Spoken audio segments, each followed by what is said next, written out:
इस लेक्चर में हम शेड्यूलिंग का अभ्यास करने वाले हैं। सबसे पहले तुम्हें यह समझने की जरूरत है कि जो तुम्हारा कंप्यूटर है उसके अंदर दो टाइप की मेमोरीज एग्जिस्ट करती है, primary memory and secondary memory. Primary memory को हम रैम भी कहते हैं।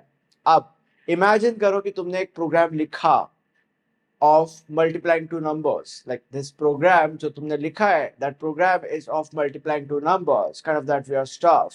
अब ये जो तुमने प्रोग्राम लिखा है, इस प्रोग्राम को तुम अपने कंप्यूटर के अंदर सेव करते हो।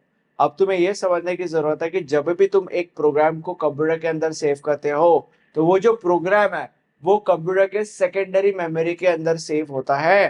Now you need to understand that कि जिंदगी भर के लिए तुम उस प्रोग्राम को अपने कंप्यूटर के अंदर सेव करके नहीं रखने वाले, कभी ना कभी तो तुम उस प्रोग्राम को एग्जीक्यूट करोगे, राइट। तो जिस वक्त पे तुम उस प्रोग्राम को एग्जीक्यूट करोगे उस वक्त पे वो प्रोग्राम सेकेंडरी मेमोरी से प्राइमरी मेमोरी के अंदर चला जाएगा। और जब वो प्रोग्राम प्राइमरी मेमोरी के अंदर जाएगा, प्राइमरी मेमोरी के अंदर जाने के बाद वो प्रोग्राम प्रोग्राम नहीं रहेगा। प्राइमरी मेमोरी के अंदर जाने के बाद वो प्रोग्राम प्रोग्राम इन एग्जीक्यूशन बन जाएगा। And program in execution is also called as process. इतना क्लियर। अब प्रोसेस का मतलब क्या है?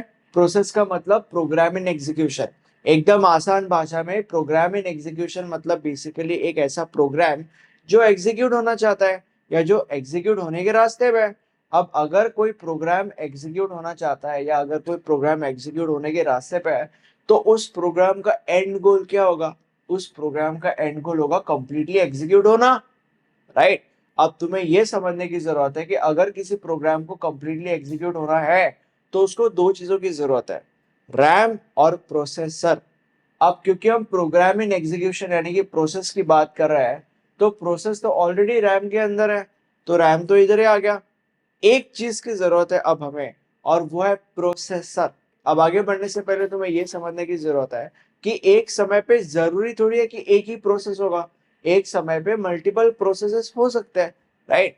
तो मान लेते हैं कि 10 प्रोसेसेस है हमारे पास। अब ये जो 10 प्रोसेसेस है हमारे पास, इन प्रोसेसेस को एक पर्टिकुलर ऑर्डर में इस प्रोसेसर के पास जाना पड़ेगा ताकि सारी की सारी चीजें स्मूथली कंडक्ट हो और इन सारे के सारे प्रोसेसेस को एक प्रोसेसर मिले। और प्रोसेसेस का मतलब होता है प्रोग्राम्स इन एग्जीक्यूशन, तो सारे के सारे प्रोग्राम्स एग्जीक्यूट हो जाए। अब वो जो पर्टिकुलर ऑर्डर है जिस ऑर्डर में ये प्रोसेसेस इस प्रोसेसर के पास जाएंगे, वो जो ऑर्डर है उस ऑर्डर को हम कहेंगे ऑर्डर ऑफ एग्जीक्यूशन। एंड ये जो ऑर्डर ऑफ एग्जीक्यूशन है ये डिसाइड करता है शेड्यूलर। अब ये शेड्यूलर क्या है? शेड्यूलर एक प्रोग्राम होता है। एकदम आसान भाषा में हम ये कह सकते हैं कि शेड्यूलर डिसाइड करता है कि ये जो सारे के सारे प्रोसेसेस है ये प्रोसेसेस किस ऑर्डर में इस प्रोसेसर के पास जाएंगे ताकि ये सारे के सारे प्रोग्राम्स एग्जीक्यूट हो जाए। और ये जो फेनोमेनॉन है इस फेनोमेनॉन को हम कहते हैं शेड्यूलिंग। अब मान लेते हैं कि हमारे पास एक शेड्यूलिंग एल्गोरिदम है, तो क्या मैं ये कह सकता हूं कि शेड्यूलिंग एल्गोरिदम वो एल्गोरिदम होता है जो ये डिसाइड करेगा कि किस ऑर्डर में ये प्रोसेसेस इस प्रोसेसर के पास जाएंगे ताकि सारे के सारे प्रोग्राम्स एग्जीक्यूट हो जाए? हाँ, मैं कह सकता हूँ। अब तुम्हें ये समझने की जरूरत है कि there are multiple scheduling algorithms जो हम आगे आने वाले लेक्चर्स में पढ़ने वाले हैं। और तुम्हें यह भी समझने की जरूरत है कि इन सारे के सारे शेड्यूलिंग एल्गोरिदम्स के कुछ क्राइटेरियाज भी होते हैं और ये क्राइटेरियाज हम इसी लेक्चर में बाद में पढ़ेंगे।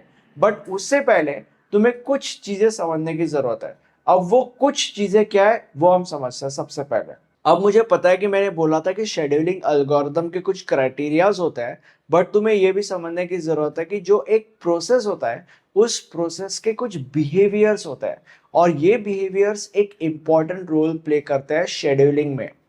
तो वो क्या बिहेवियर्स है सबसे पहले हम वो समझते हैं। We need to understand four things here. सबसे पहली चीज है सीपीयू बर्स्ट। पहले तो ये समझ लो कि सीपीयू को हम प्रोसेसर भी कह सकते हैं। प्रोसेस को सीपीयू के कितने टाइम की रिक्वायरमेंट है उस टाइम को हम कहते हैं CPU burst. Second thing is IO burst. Input output के लिए एक प्रोसेस को कितना टाइम लगता है उस टाइम को हम कहेंगे IO burst. Now the next thing is CPU bound process. एक ऐसा प्रोसेस जिसे सीपीयू का टाइम ज्यादा चाहिए as compare to IO time, ऐसे प्रोसेस को हम कहेंगे CPU bound process. And IO bound process का मतलब क्या? आईओ बाउंड प्रोसेस का मतलब एक ऐसा प्रोसेस जिसे आईओ का टाइम ज्यादा चाहिए as compare to CPU time, ऐसे प्रोसेस को हम कहेंगे आईओ बाउंड प्रोसेस। अब थोड़े समय पहले मैंने बोला था कि हर शेड्यूलिंग एल्गोरिथम के कुछ क्राइटेरियाज होते हैं। तो एक शेड्यूलिंग एल्गोरिथम के क्या क्या क्राइटेरियाज होता है, वो क्राइटेरियाज हम समझते हैं। सबसे पहला criteria is CPU utilization. CPU utilisation जितना हाई हो सके उतना हाई होना चाहिए। एकदम आसान भाषा में सीपीयू यूटिलाइजेशन ये कहता है कि ये जो सीपीयू है, ये सीपीयू हमेशा या जितना ज्यादा हो सके उतना ज्यादा बिजी रहना चाहिए। And when it comes to CPU utilization, CPU utilization should be as high as possible. Next criteria is throughput. Throughput ये कहता है कि कम से कम समय में ज्यादा से ज्यादा प्रोसेसेस एग्जीक्यूट होने चाहिए।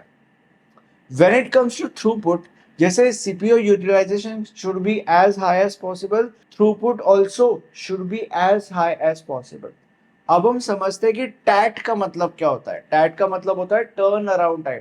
अब ये क्या है? अब इमेजिन करो कि हमारे पास एक प्रोसेस है जिसे 20 मिली सेकेंड चाहिए। इसका मतलब क्या है? इसका मतलब ये है कि अगर ये प्रोसेसर के अंदर 20 मिली सेकेंड के लिए रहेगा तो इससे वो प्रोसेस एग्जीक्यूट हो जाएगा, जो कि उसका गोल है, राइट। तो अभी जो हमारा प्रोसेस है वो 0th मिली सेकेंड पे प्रोसेसर के पास जाता है, बट क्योंकि for XYZ reasons 0th millisecond से लेकर तो 4th मिली सेकेंड तक प्रोसेसर बिजी रहता है, इसीलिए जो प्रोसेसर है वो प्रोसेस को एक्सेप्ट नहीं करता। नाउ 4th मिली सेकेंड पे प्रोसेसर फ्री हो जाता है, इसलिए जो प्रोसेसर है वो इस प्रोसेस को एक्सेप्ट करता है।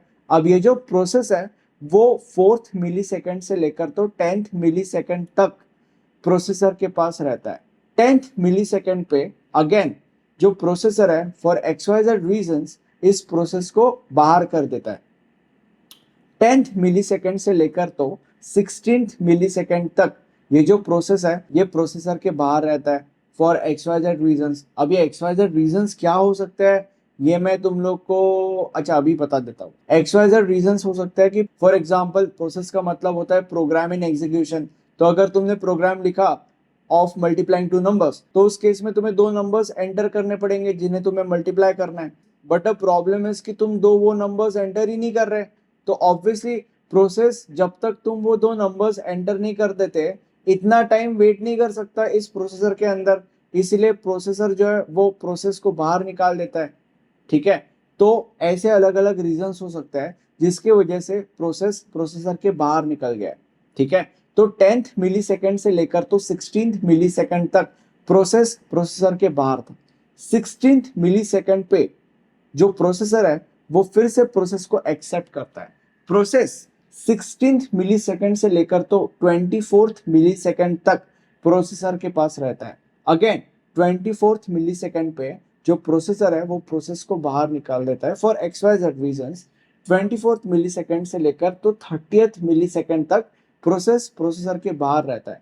अगेन 30th मिली सेकेंड पे जो प्रोसेसर है वो प्रोसेस को एक्सेप्ट करता है और 36th मिली सेकेंड तक जो प्रोसेस है वो प्रोसेसर के पास रहता है। और यहां तक प्रोसेसर पे 20 मिली सेकेंड कंप्लीट हो जाता है। देखो 1 2 3 4 5 6 7 8 9 10 11 12 13 14 15 16 17 18 19 20।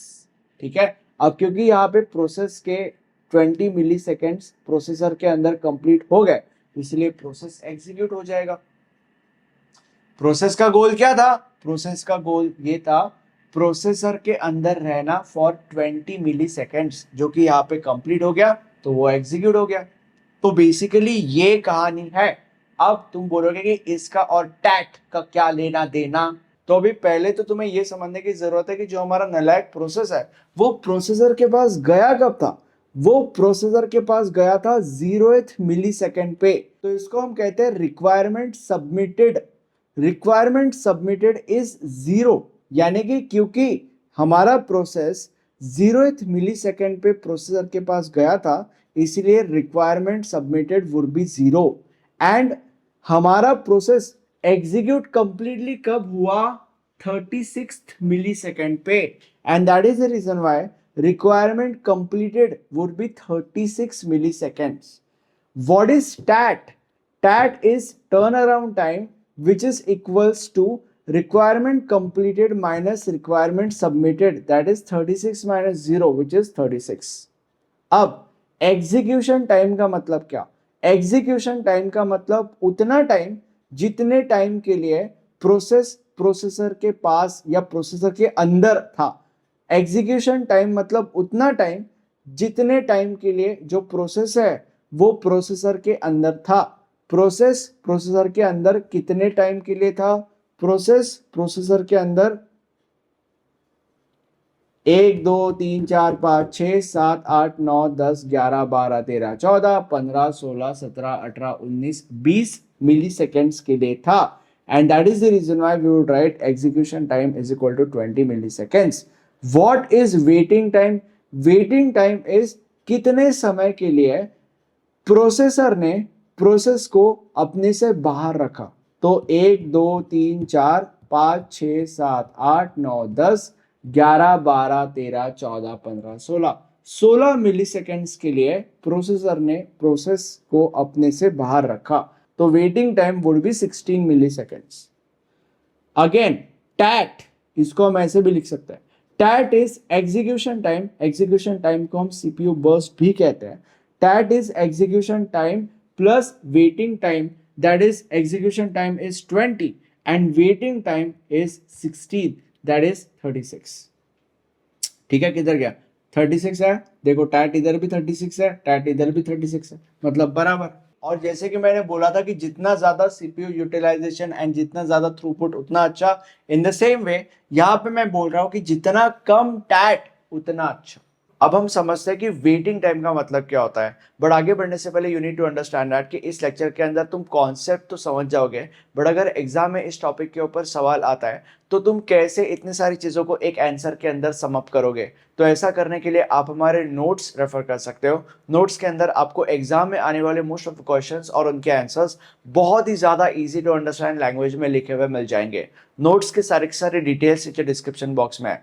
अब हम समझते हैं कि वेटिंग टाइम का मतलब क्या होता है. देखो, जब जो हमारा प्रोसेस है वो प्रोसेसर के अंदर एंटर करता है तो यहाँ पे जो प्रोसेस है प्रोसेसर के पास नहीं होता, राइट. तो अगर प्रोसेस यहाँ पे या इतने समय के लिए प्रोसेसर के पास नहीं है तो वो वेट कर रहा होता है. तो जितने समय के लिए वो वेट कर रहा होता है उतने समय को हम वेटिंग टाइम कहते हैं. Waiting time is equals to TAT minus CPU burst. देखो, waiting time is equal to TAT, ये टैट है, माइनस सीपीयू बर्स्ट यानी एग्जीक्यूशन टाइम बेसिकली. तो टैट क्या है? 36 minus CPU burst. What the hell is CPU burst? यानी कि what the hell is execution time? Execution time is 20, तो 36 minus 20 that is 16. तो वेटिंग टाइम इज 16. अब हम समझते हैं कि रिस्पॉन्स टाइम का मतलब क्या होता है. Now when it comes to response time you need to understand that कि हमारा जो प्रोसेस है वो सबमिट हुआ था 0th मिली सेकेंड पे, राइट. बट प्रोसेस को प्रोसेसर मिला कब? प्रोसेस को प्रोसेसर मिला 4th मिली सेकेंड पे. तो प्रोसेस जिस वक्त पे सबमिट हुआ और जब प्रोसेस को प्रोसेसर मिला, ये जितना टाइम है इस टाइम को हम कहते हैं रिस्पॉन्स टाइम. तो response time here in this case is 4 millisecond मेरे भाई. Now waiting time and response time should be as less as possible. अब थोड़े समय पहले मैंने बोला था तुम लोग को कि बहुत सारे अलग अलग शेड्यूलिंग एल्गोरिथम्स होता है जिनके ऊपर हम आगे आने वाले लेक्चर्स में बात करेंगे. But when it comes to scheduling algorithms, अभी के लिए you need to understand that कि there are 2 types of scheduling algorithms. preemptive scheduling algorithm whatever, and non preemptive scheduling algorithm. Okay, preemptive scheduling algorithm के अंदर क्या होता है सबसे पहले हम ये देखते हैं. अब सबसे पहले तो तुम्हें ये समझने की जरूरत है कि हर प्रोसेस की कोई ना कोई प्रायोरिटी होती है. किसी की ज्यादा होती है, किसी की कम होती है, वगैरह वगैरह वगैरह. ठीक है, इमेजिन करो कि हमारे पास एक प्रोसेस है जिसको हम कहते हैं प्रोसेस 1. इस प्रोसेस 1 को प्रोसेसर के 20 मिली सेकेंड्स चाहिए टू एग्जीक्यूट, राइट. तो प्रोसेस 1 0th मिली सेकेंड पे प्रोसेसर के पास जाता है. 0th मिली सेकेंड पे प्रोसेसर इस प्रोसेस को एक्सेप्ट करता है. तो 0th मिलीसेकंड से लेकर तो 10th मिलीसेकंड तक प्रोसेस 1 प्रोसेसर के पास रहता है। अब क्या है कि जब प्रोसेस 1 10th मिलीसेकंड पे प्रोसेसर के पास होता है, तब हमारे पिक्चर में एंटर करता है प्रोसेस 2। प्रोसेस 2 की जो प्रायोरिटी है वो प्रोसेस 1 के प्रायोरिटी से हायर होती है। अब क्योंकि प्रोसेस 2 की प्रायोरिटी प्रोसेस 1 की प्रायोरिटी से हायर होती है, इसीलिए जो प्रोसेसर है वो इस प्रोसेस 1 को 10th मिलीसेकंड पे रिलीज कर देता है और उसके जगह पे प्रोसेस 2 को एक्सेप्ट करता है। प्रोसेस 2 को प्रोसेसर के 10 मिलीसेकंड चाहिए होता है, तो 10 मिलीसेकंड के लिए मतलब 10th मिलीसेकंड से लेकर तो 20th मिलीसेकंड तक प्रोसेस 2 प्रोसेसर के पास रहता है, ठीक है। और फिर सीपीयू, और फिर वो एग्जीक्यूट हो जाएगा। अब जब प्रोसेस 2 का काम हो जाएगा, तब वापस प्रोसेस 1 प्रोसेसर के पास आता है, क्योंकि उसके 10 मिलीसेकंड्स हुआ है, 10 मिलीसेकंड्स अभी भी बाकी है, उसको टोटल 20 मिलीसेकंड चाहिए थे, तो 10 मिलीसेकंड्स अभी भी बाकी है, राइट। तो उसके लिए प्रोसेस 1 वापस 20th मिलीसेकंड पे प्रोसेसर के पास आता है और प्रोसेसर उसको एक्सेप्ट करता है, और 20th मिलीसेकंड से लेकर तो 30th मिलीसेकंड तक प्रोसेस 1 प्रोसेसर के पास रहता है। यहाँ पे उसके 20 मिलीसेकंड्स हो गए। तो अगर ऐसा कुछ हो रहा है तो it is pre-emptive scheduling algorithm, या तुम ऐसे भी कह सकते हो कि प्रीएम्प्टिव शेड्यूलिंग एल्गोरिथम के अंदर ये होता है। What about non pre-emptive scheduling algorithm? Non pre-emptive scheduling algorithm के अंदर क्या होता है, प्रोसेस 1 को लेट्स से 20 मिलीसेकंड चाहिए थे प्रोसेसर के, तो अभी 0th मिलीसेकंड पे प्रोसेस 1 प्रोसेसर के अंदर एंटर करता है। 0th मिलीसेकंड से लेकर तो 20th मिलीसेकंड तक प्रोसेस 1 प्रोसेसर के पास रहेगा। अगर बीच में कोई भी प्रोसेस आया जिसका प्रायोरिटी प्रोसेस 1 से ज्यादा है, फिर भी प्रोसेसर उस हायर प्रायोरिटी वाले प्रोसेस को जगह नहीं देगा अपने अंदर। प्रोसेस 1 को प्रोसेसर के 20 मिलीसेकंड चाहिए, तो उसको 20 मिलीसेकंड मिलेंगे, और उसका काम खत्म होने के बाद ही जो अगला प्रोसेस है, प्रोसेसर उस अगले प्रोसेस को एक्सेप्ट करेगा।